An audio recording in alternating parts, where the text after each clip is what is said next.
আপনি উদ্যোক্তা হতে চান, কিন্তু আপনার কাছে টাকা নাই, কি করবেন? বাংলাদেশে এখন বাংলাদেশ নয়, শুধু সারা পৃথিবীতে এখন নানান রকমভাবে নানান রকম নতুন নতুন আইডিয়া দিয়ে মানুষ কিন্তু টাকা সংগ্রহ করছে, আইডিয়া সেল করে, আইডিয়া প্রেজেন্ট করে, আইডিয়া পিচ করে। সো সেরকম কিন্তু আপনারা কিন্তু চিন্তা করতে পারেন, কারণ আমরা হয় কি অনেক সময় ট্র্যাডিশনালি আমরা ভাবি যে আমরা ব্যাংক লোন নেব বা আমরা পার্টনার নিব, সেইভাবে আমরা করব, কিন্তু নিত্য নতুন নানান রকম আইডিয়া দিয়ে যে টাকা সংগ্রহ করা যায়, এবং এতে করে শুধু টাকা সংগ্রহ করা নয়, এতে করে কিন্তু অনেক রিসার্চ ওয়ার্ক তৈরি করা যায়। যেমন আপনি যদি একটা আইডিয়া তৈরি করতে চান, আপনাকে নিশ্চয় আইডিয়াটার একটা প্রোটোটাইপ তৈরি করতে হবে, সেটার মার্কেট স্টাডি করতে হবে, মার্কেটে এটা কেন চলবে কেন চলবে না, এদের কম্পিটিটরদের অবস্থা কী, কম্পিটিটররা যদি ভালো না করে কেন করছে না, এটা কেন ভালো করবে, নাকি এটা একমাত্র ইনোভেশন যেটা মার্কেটে আর কারো কাছে নাই। সো এরকম নানান কিছু নিয়ে পর্যালোচনা করতে গিয়ে কিন্তু অনেক রকমের তথ্য উপাত্ত আপনার হাতে এসে পড়ে। তারপরে বিজনেস অ্যানালাইসিস, ফাইন্যান্সিয়াল অ্যানালাইসিসগুলো করতে হয়, যে আমি আরওআই কবে করতে পারবো, সেল কেমন হবে, প্রতিষ্ঠানটা ব্রেক ইভেনে যাওয়া পর্যন্ত কত টাকা লাগবে। সো এরকম নানান কিছু কিন্তু আপনার একটা কোম্পানি শুরু করার আগেই আপনার অ্যানালাইসিসগুলো হয়, যেটা আসলে খুবই দরকার। তো এখন আপনার হাতে টাকা না থাকলেও যে আপনি ব্যবসা করতে পারেন, সেই সুযোগ কিন্তু এখন এই ডিজিটাল যুগে বা আইটির যুগে আপনার জন্য তৈরি হয়েছে। আপনি যে কোনো আইডিয়া পিচ করে অথবা কোনো একটা সমস্যার সমাধান করে, যেটাকে আমরা বলি যে আপনি কোনো একটা প্রবলেম সলভ করছেন আপনার আইডিয়া দিয়ে, অথবা আরও যেটা হয় সেটা হচ্ছে আপনি ভালো নেটওয়ার্ক তৈরি করে, সম্পর্ক তৈরি করে আপনার এই আইডিয়াগুলোকে, অনেক সময় আপনি হয়তো যে জায়গায় পৌঁছাতে চাচ্ছেন সেখানে পারছেন না, কিন্তু একটা নেটওয়ার্ক যদি আপনার থাকে, যেমন নিজের বলার মতো একটা গল্প ফাউন্ডেশন, সো এরকম নেটওয়ার্কের মাধ্যমেও কিন্তু আপনি ফান্ড সংগ্রহ করতে পারেন, এবং ডেফিনেটলি সেটা হইতে হবে বিশ্বস্ততার ভিত্তিতে, সততার ভিত্তিতে। আমি শুধুমাত্র টাকা উঠালাম যেন তেন বুঝিয়ে তারপরে আর খোঁজ পাওয়া গেল না, ব্যাপারটা যেন এরকম না হয়, কারণ আমরা এখানে দীর্ঘদিন যুগ যুগ ধরে ব্যবসা করতে এসেছি। তো এই ধরনের আইডিয়াগুলোর পিচিং আপনি কোথায় করবেন বাংলাদেশে, সেইটার কিন্তু এখন অনেক প্রতিষ্ঠান বাংলাদেশে তৈরি হয়েছে। যেমন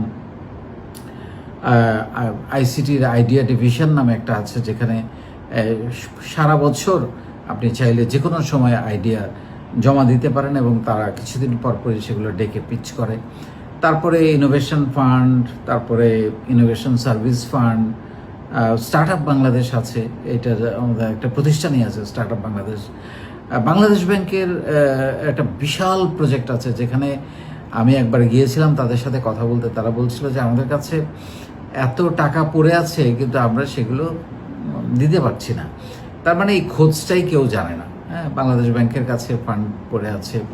তারপরে রিসেন্টলি আপনারা নিশ্চয়ই জানেন যে বেশ কয়েকটা ব্যাংক মিলে একটা ফান্ড, স্টার্ট আপদের জন্য একটা ফান্ড তৈরি করেছে।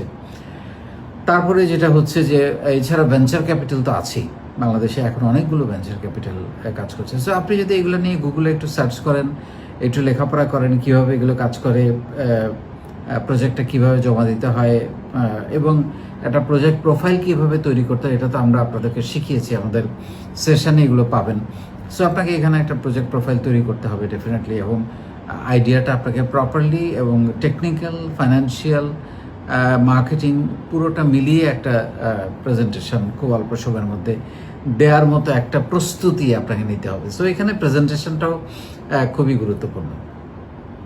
নিজের বলার মতো একটা গল্প কিভাবে এটা এই ফান্ডে কাজ করছে সেটা যদি একটু বলি, আপনারা নিশ্চয়ই জানেন যে 2018 সাল থেকে এই পর্যন্ত গত 8.5 বছরে আমাদের এখানে কিন্তু প্রায় 38 লাখ মানুষ যুক্ত হয়েছে, এবং প্রত্যেকটা জেলায়, 64 জেলায়, 492টা উপজেলায়, 50টা দেশে প্রবাসী বাংলাদেশিরা সহ আমরা একটা নেটওয়ার্ক তৈরি করে দিয়েছি। তো সম্পর্ক হতে হতে আসলে এই জেলাগুলোতে এরা কিন্তু একজন আরেকজনকে চিনতেন না, বা প্রবাসী যদি দেখি আমরা এরা আগে একজন আরেকজনকে চিনতেন না, বা একই জেলায় থাকে কিন্তু তাদের অনেকেই থাকে বিদেশে, বিভিন্ন দেশে, তাদেরকেও আমরা কিন্তু কানেক্ট করে দিয়েছি।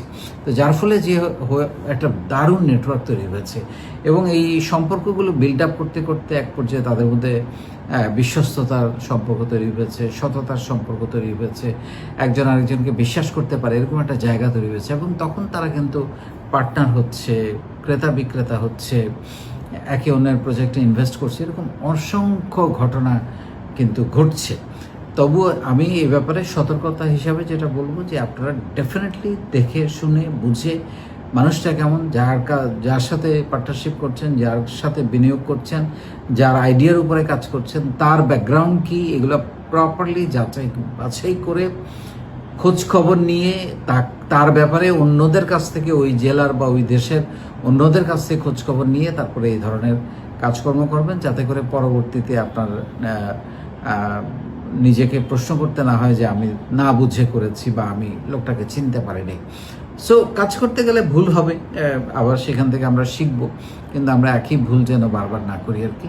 বাট আমি সবসময় প্রেফার করি আপনি যে কোনো ব্যবসা যদি ছোট করে নিজে একা করেন সেটা সবচেয়ে বেস্ট, কারণ এতে করে আপনি যদি ভুল করেনও ভুলটা ছোট হবে এবং অল্পের মধ্যে আপনি আবার অভিজ্ঞতা নিয়ে ওই ভুল থেকে অনেক কিছু শিখে আপনি আবার ঘুরে দাঁড়াতে পারবেন। কিন্তু বড় করে করতে গেলে পার্টনার দরকার হয় এবং ফাইন্যান্সিয়াল সাপোর্ট দরকার হয়, ইনস্টিটিউশন দরকার হয়। তখন ইনস্টিটিউশনের যেসব কমপ্লায়েন্স আছে সেগুলো আপনাকে মানতে হয়, তখন একটা কোম্পানি প্রফেশনালি তৈরি হয়।